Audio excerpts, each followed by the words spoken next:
أعوذ بالله من الشيطان الرجيم.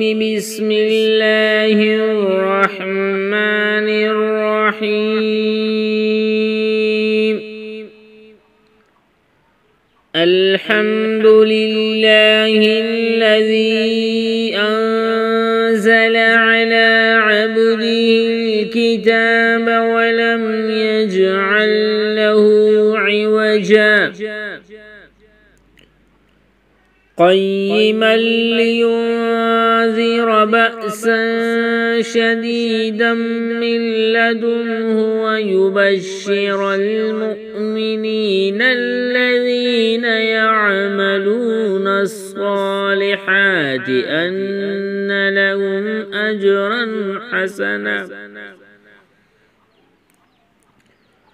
ماكثين فيه أبدا وينذر الذين قالوا اتخذ الله ولدا ما لهم به من علم ولا لآبائهم كبرت كلمة تخرج من أفواههم إن يقولون إلا كذبا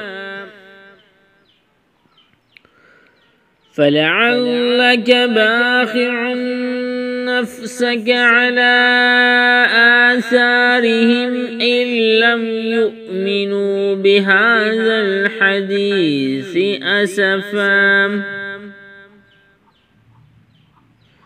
إنا جعلنا ما على الأرض زينة لها لنبلوهم أيهم أحسن عملا وإنا لجاعلون ما عليها صعيدا جرزا. صدق الله العظيم.